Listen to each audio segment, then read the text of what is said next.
The cold metal of the handcuffs bit into Maya's wrists. Each click felt like another piece of her dignity being stripped away.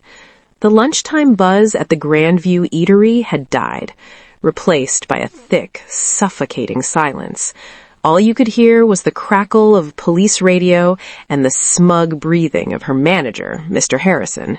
He stood there with his arms crossed and a sickening smirk on his face, watching as Officer Reed pushed her forward, bumping her hard against a table. A few diners gasped. Most just stared, their faces a mix of pity, curiosity, and quiet judgment. An hour ago, she was their waitress. Now she was the floor show. "Move it," Officer Gable grunted from behind her, his voice dripping with contempt. "We don't have all day for a petty thief." A petty thief. The words echoed in the silent restaurant, branding her in front of everyone. Hot, shameful tears welled in Maya's eyes, but she refused to let them fall. She held her head high, her gaze sweeping over the faces she'd served and smiled at just an hour before.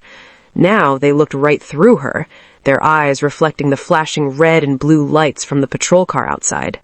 She was just a waitress, trying to make an honest living. But in a single moment, her life was turned upside down. Accused of a crime she didn't commit, and humiliated by the very people sworn to protect her, she had only one card left to play. A card she swore she would never, ever use. The day hadn't started with the chilling bite of steel. It began with the warm, familiar smell of brewing coffee and the hum of the Grandview Eatery coming to life. Maya had showed up, as always, 30 minutes early. The waitress uniform was just a costume she wore to pay the bills. Underneath, she was an artist. Every single dollar she earned, every tip she carefully set aside, was a step closer to her dream, opening a small art studio for neighborhood kids, a place where they could feel safe and be creative. That dream was the fuel that got her through aching feet, demanding customers, and the leering gaze of her manager, Mr. Harrison. Mr. Harrison was a man who seemed coated in a permanent layer of grease, from his slicked-back hair to his slimy personality. He ran the upscale restaurant with a kind of predatory opportunism, always looking for an angle. He was a master of the small grift, watering down top-shelf liquor, pushing nearly expired fish as the special, and, as Maya had recently begun to suspect, skimming from the register. He disliked Maya with a special kind of venom. She was too observant, too honest. She never played along with his little schemes, and her quiet integrity was a constant, silent judgment on his own. More than once, she'd seen him fumbling with the cash drawer late at night. She never said anything, telling herself to just keep her head down, earn her money, and get out. That was her mistake. Today was the annual City Benefactors Luncheon. A private party had booked the entire West Wing, and the host, an eccentric philanthropist, had insisted on paying for the whole thing in cash. A thick canvas bag with over $20,000 was sitting in the manager's office safe. Maya knew this because Harrison made a huge show of it, hefting the bag in front of the staff. "This, my friends, is what success looks like," he gloated, his eyes glinting, "and it's our job to make sure every penny makes it safely to the bank." The luncheon was a storm of clattering plates, tinkling glasses, and loud laughter. Maya moved through it all with her usual grace, a blur of motion and professionalism. But she couldn't shake a feeling of unease. She noticed Harrison darting in and out of his office, his usual smarm replaced with a twitchy, nervous energy. He kept glancing at her with cold, calculating eyes. It felt like being watched by a snake. The moment the last guest left, Harrison made his move. He strode out of his office, his face a mask of theatrical panic, holding up the canvas deposit bag. It was noticeably thinner. "It's gone!" he bellowed across the now quieting restaurant. Everyone froze. "More than $5,000! It's gone from the deposit bag!" His eyes, with practiced and venomous precision, locked right onto Maya. "You," he said, his voice dropping to a low growl. You were the only one who went into my office today to get the extra tallow-cloths." A gasp rippled through the staff. Maya's heart plummeted. "What? No, Mr. Harrison, I went in there, yes, but I didn't go anywhere near the safe.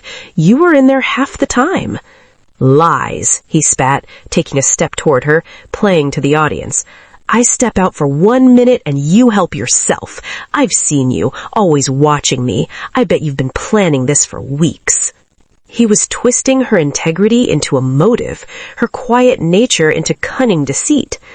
"That's not true." Maya's voice was trembling with a mix of fear and fury. "Mr. Harrison, please check the security cameras. The camera in your office will show you I never touched that bag." Harrison just laughed, a short, ugly bark. "Oh, I will, but first, let's check somewhere a little more immediate." He marched towards the staff locker room, a small crowd trailing behind him. He went straight to Maya's locker, a key already in his hand, a key he shouldn't have had. He wrenched it open and with a dramatic flourish, pulled out her purse, upending it on a bench. Her wallet, keys, a few tubes of paint, and a sketchbook clattered out, and along with them, a neat stack of 5 crisp $100 bills. "Well, well, well," Harrison said, his voice dripping with fake triumph. "Looks like someone was in a hurry to stash their earnings." He picked up the money. "Funny, these bills have the same sequential markings as the ones I noted from the deposit." It was a complete lie, but in the heat of the moment, it sounded damning. Maya stared at the money, her blood turning to ice. It wasn't hers. She knew with a sickening certainty he had planted it. He must have used his manager's key to get into her locker while she was working. "That's not my money," she whispered. "You put that there." "Of course she'd say that," Harrison scoffed to the onlookers. He pulled out his phone. "I'm calling the police. We'll let them handle this little thief." The world began to tilt. Maya looked at the faces of her coworkers. Some looked shocked, others uncertain. A few, the ones closer to Harrison, were already nodding, their expressions hardening. No one stepped forward. No one defended her. In just 5 minutes, Harrison had expertly painted her as a criminal. As she stood there, trembling and alone, she heard the distant wail of sirens. Her nightmare was just beginning. The arrival of Officers Reed and Gable shattered the tension in the restaurant, replacing it with a heavy official dread. Reed was older, with cynical eyes that suggested he'd seen it all and wasn't impressed by any of it. Gable was younger, puffed up with the authority of his uniform, a permanent, condescending smirk on his face.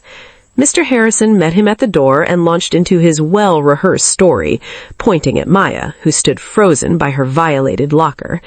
The officers listened patiently as Harrison laid out his evidence, the missing money, Maya's opportunity, and the cash he'd found in her purse.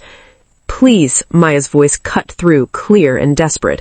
"Please, just check the security camera in his office. It's pointed directly at the safe. It will prove I never went near it." Officer Reed turned his flat, dismissive gaze at her. "Ma'am, we've got a witness and we've got the stolen money found in your possession. Seems pretty open and shut to me." "It's not stolen money. He planted it. He's been skimming from the registers for months. I think he's setting me up to cover for himself." Gable let out a short, derisive laugh. "Oh, here we go. The classic 'the manager did it' defense. You people really need to get more creative." "You people." The phrase hung in the air, thick with prejudice. He wasn't just dismissing her, he was dismissing her as a type, a young waitress, a nobody, the kind of person who would naturally steal and then lie about it. "I am not you people," Maya said, her fear hardening into cold anger. "My name is Maya Vance, and I am formally requesting that you review the full security footage before you proceed." Her formal tone just seemed to annoy them. "All right, Miss Vance, we've heard enough," Reed sighed, stepping forward. "You're coming with us. We can sort out your story down at the station." "No," Maya said, standing her ground. "Not until you look at the cameras. It's my right. That's exculpatory evidence." Exculpatory evidence? Been watching a lot of TV, have we?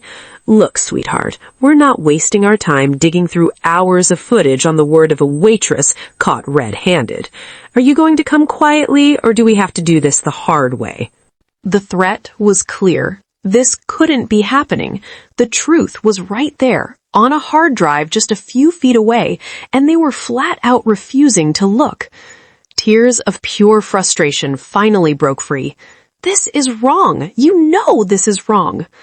What's wrong is you thinking you can steal from your employer and get away with it, Gable said, his voice turning hard as he grabbed her arm. Don't touch me! Maya instinctively pulled back. That was all the excuse he needed. She's resisting, Gable announced. In a swift, brutal motion, he twisted her arm behind her back and slammed her forward.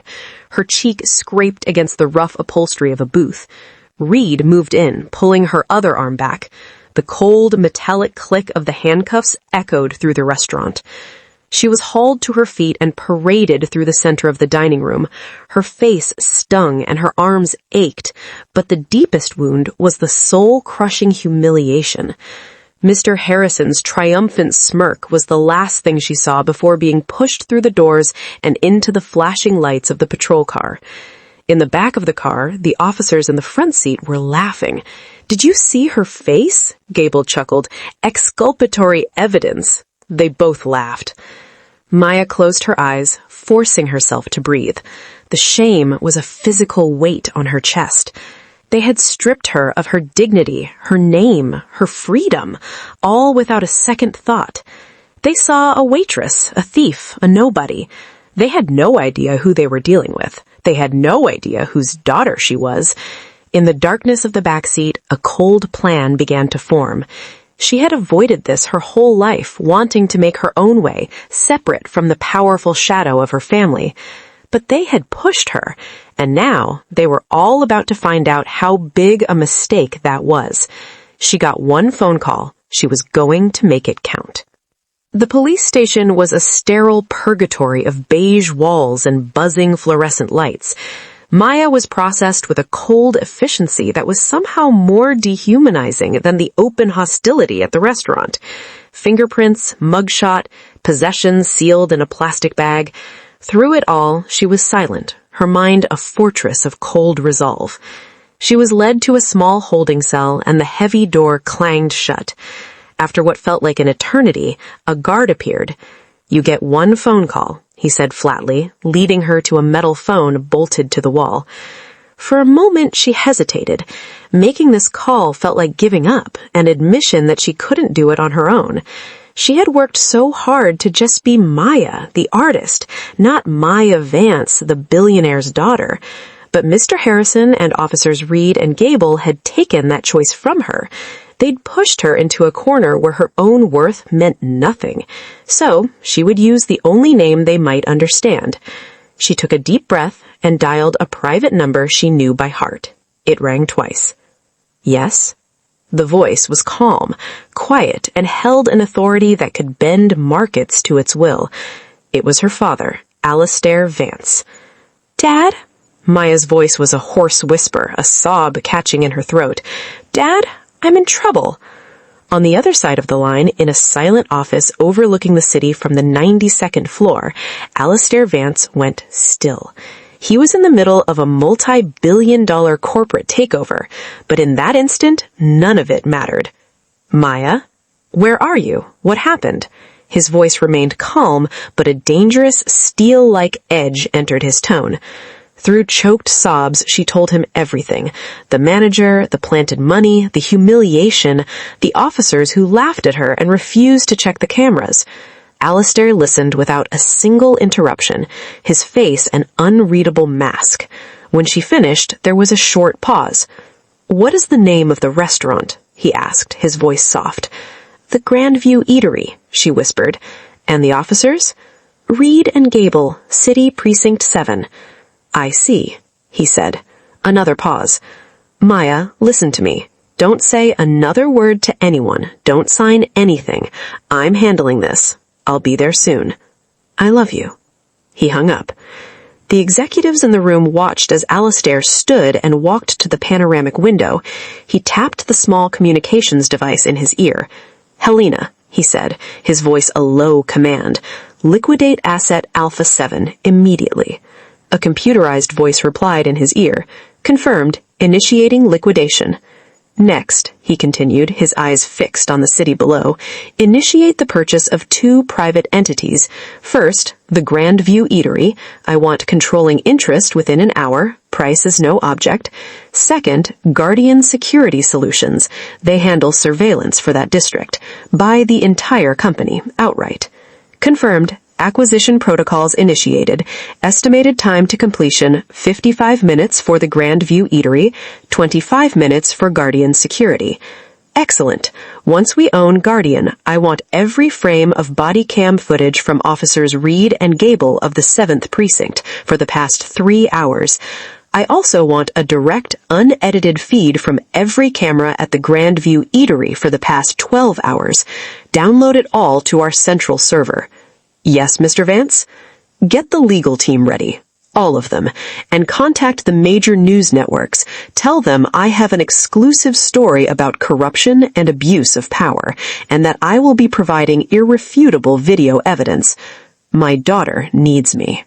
He turned back to his stunned team. "Gentlemen," he said calmly, "something more important has come up." He walked out of the room, leaving a wake of silent, astonished power. Down in the holding cell, Maya sat on a cold metal bench, her father's words echoing in her mind. "I am handling this." She had no idea of the corporate tidal wave he had just unleashed, but she knew her father, and she knew that for Mr. Harrison, Officer Reed, and Officer Gable, a reckoning was coming. So, before we get to the epic finale of Maya's story, what would you have done? If you were in her shoes, humiliated and powerless, with the truth just out of reach, would you have made that call? And what do you think is a fitting punishment for a corrupt manager and 2 dirty cops? Let us know what you think in the comments. We read every single one. Now, let's see this through to the end. The atmosphere at the 7th Precinct began to change, first subtly, then all at once.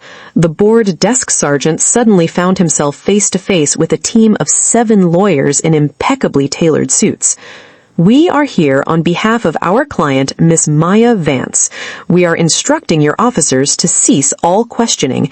We are also filing an immediate motion for her release on the grounds of wrongful arrest and procedural misconduct."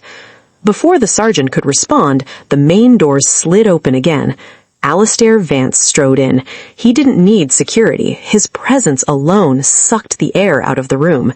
He ignored the lawyers and the sergeant, his eyes scanning for the holding cells. At that exact moment, Officers Reed and Gable were sauntering back to the desk, coffees in hand. "Can you believe the nerve of that girl?" Gable said. "Threatening to sue us?"